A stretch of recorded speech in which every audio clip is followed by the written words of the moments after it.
Nous, en tant qu'Arabes et musulmans, on n'a absolument pas de problème avec quiconque, ni avec nos frères chrétiens, ni avec les juifs. Notre problème, c'est avec le sionisme, cette idéologie politique.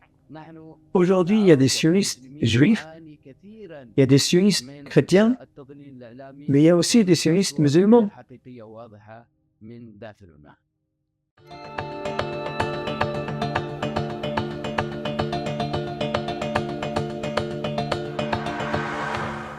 Cheikh Nawaf, bonjour, bienvenue en Belgique. Est-ce que vous pouvez vous présenter succinctement? Merci beaucoup, je suis très heureux d'être en Belgique, très heureux de rencontrer des parlementaires européens. En tant que chef d'une grande tribu syrien, en tant que Syrien, en tant que président de parti Le Peuple, un parti politique syrien.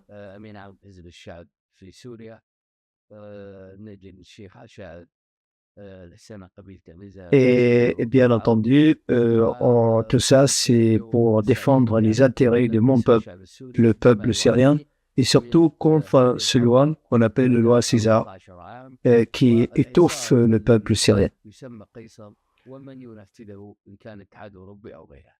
Pouvez-vous nous en dire un petit peu plus sur votre parcours, d'où vous venez, donc de la Syrie? Tout au début, bien entendu, je suis né dans une famille où on a l'habitude de jouer un rôle dans la société parce que nous sommes des chefs de tribu de père en fils. Et cela nous a donné une responsabilité très lourde depuis toujours. Mais lorsque la guerre a éclaté en Syrie en 2011, notre responsabilité s'est transformée. Il n'est plus uniquement une responsabilité par rapport à notre région ou par rapport à nos amis ou notre famille. Notre responsabilité elle est devenue nationale dans toute la Syrie. Et ça nous a donné l'obligation et le devoir de parler au nom de tous les peuples syriens parce que la souffrance du peuple syrien n'est pas uniquement dans ma famille ou dans ma tribu, c'est dans toute la Syrie. Vous êtes venu aujourd'hui en Belgique. Est-ce que vous pouvez nous en dire un peu plus sur l'entretien que vous avez eu au Parlement européen aujourd'hui? La visite que j'ai faite aujourd'hui au Parlement européen s'inscrit dans le cadre de plusieurs rencontres, en fait, que le Parlement européen a l'habitude de recevoir toujours les opposants syriens qui vivent à l'étranger, qui vivent en Europe, qui sont naturellement contre le gouvernement syrien.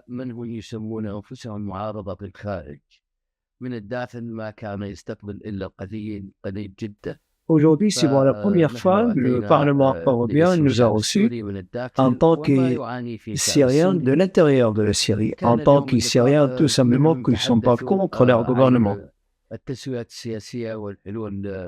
Et mon intervention a été extrêmement importante aujourd'hui car j'ai mis le point sur les i, en disant qu'aujourd'hui, ce n'est pas le moment de continuer à jouer sur la souffrance du peuple syrien.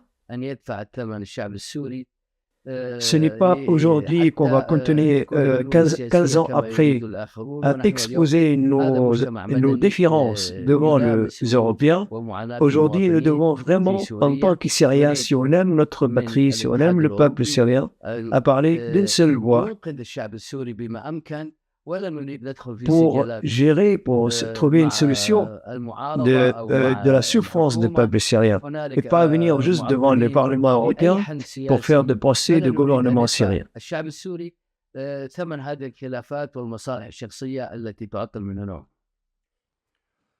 Pensez-vous qu'il y a eu un basculement dans la politique étrangère européenne pour qu'aujourd'hui, 15 ans après, il y ait que vous soyez invité? Et bien entendu, ma première lecture, elle est positive. Et surtout, j'aimerais quand même apporter une clarification. Les Européens, c'est pas un seul pays, il y a plusieurs pays européens. Le degré de leur implication n'est pas la même. Leur rejet ou adhésion à la politique syrienne n'est pas du tout la même. Il y a 2 mois, j'étais en Grèce pour remercier la Grèce au nom du peuple syrien d'ouvrir son ambassade en Syrie après de longues années de rupture. Et j'ai discuté avec les Grecs. Je les ai incités à revenir en Syrie avec tous les pays européens pour que les Européens voient avec leurs propres yeux ce qui se passe en Syrie. Il ne faut plus qu'ils comptent uniquement sur des rapports fabriqués ou préfabriqués par des services de renseignement et surtout par les Américains. Les Américains, ils veulent toujours fermer les yeux des Européens, empêcher les Européens de jouer leur rôle.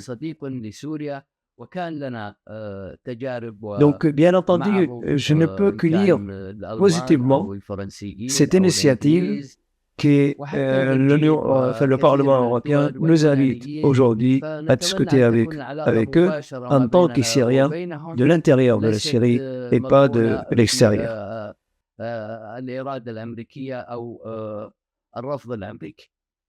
Je voudrais préciser quand même, quand on parle de l'Europe ou de l'Occident, nous parlons du gouvernement européen. Le peuple européen, on n'avait jamais un doute de son humanisme, de son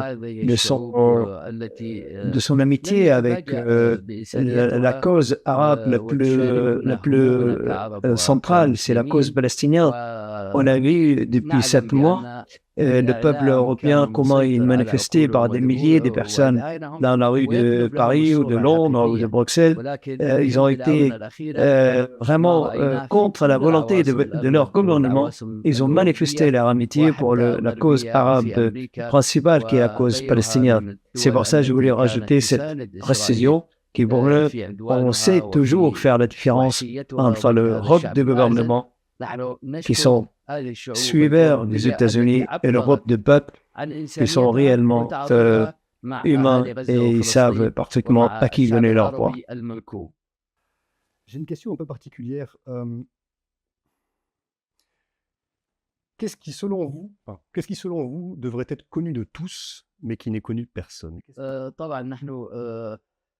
Donc, d'abord, en ce qui concerne ce qui se passe en Syrie, je voudrais redire avec force et conviction tout ce que les Européens savent à peu près, ou ils ont des doutes peut-être. Cette guerre qui a commencé en Syrie en 2011, ça a été totalement planifié, orchestré, financé par les Américains et leurs sbires et leurs alliés dans le monde. Ils ont envoyé de l'argent, ils ont envoyé des mercenaires, ils ont commencé à payer des gens pour sortir manifester contre l'État syrien, demandant dans la rue pour faire tomber le gouvernement syrien, le président syrien. Et ça, aujourd'hui, 15 ans après, il ne devrait rester à personne. Il faut que les gens vraiment puissent être convaincus de ce qui s'est passé. En ce qui concerne l'affaire du peuple palestinien, le monde entier a vu ce qu'ils font les sionistes à Gaza et en Palestine. Nous, en tant qu'Arabes et musulmans, on n'a absolument pas de problème avec quiconque, ni avec nos frères chrétiens, ni avec les juifs. Notre problème, c'est avec le sionisme, cette idéologie politique. Aujourd'hui, il y a des sionistes juifs, il y a des sionistes chrétiens, mais il y a aussi des sionistes musulmans. Il y a des sionistes musulmans absolument parce que ceux qui soutiennent Israël dans le monde arabe, pour nous, sont des sionistes. Parce que c'est une idéologie politique et ça n'a rien à voir avec la religion juive. Donc là, on s'adresse au monde entier. Le sionisme est destructeur. Les religions n'ont rien à voir avec cette idéologie politique colonialiste, téléguidée par l'impérialisme américain et le sionisme international. Donc là, on appelle les gens à rester proches de la vérité et combattre le lavage du cerveau et la propagande médiatique. Merci pour ce résumé. Est-ce que vous auriez un proverbe arabe qui s'appliquerait à la situation, qui pourrait faire réfléchir sur la situation? J'ai un petit proverbe, qui est très simple, mais qu'on le répète tous les jours dans notre jargon en langue arabe. La maison est la maison de notre père, de nos ancêtres, mais les autres viennent pour nous déloger de cette maison. C'est ça la situation des Palestiniens aujourd'hui. C'est la maison de leurs ancêtres, la Palestine. Et si je peux, moi, en tant qu'interprète, le Cheikh Nawaf, rajouter juste un petit mot, parce qu'il m'excite là. C'est vrai que si on regarde, depuis 7000 ans jusqu'à aujourd'hui, 7000 ans, hein, les Juifs étaient là parmi les autres. Leur règne a duré peut-être 200 ans. Qu'est-ce que c'est 200 ans par rapport à 7000 ans? Pas grand-chose. Donc, le proverbe de Cheikh Nawaf, Al-Bayt, Bayt Abouna, c'est la maison et la maison de notre père, de notre grand-père, de nos ancêtres, et ces étrangers viennent de l'Europe et des États-Unis pour nous déloger. C'est plutôt limpide. Merci, shukran. Je vous remercie beaucoup, je remercie Kiros, cette voix de la vérité. Mon frère Adnan Azam, c'est-à-dire moi, m'a parlé beaucoup de vous.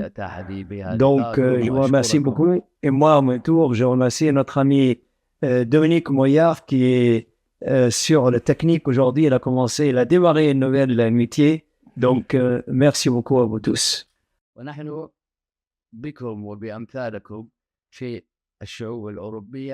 C'est à travers des gens comme vous, habités par l'humanisme, qu'on peut espérer que ces portes entre nous vont s'ouvrir à nouveau.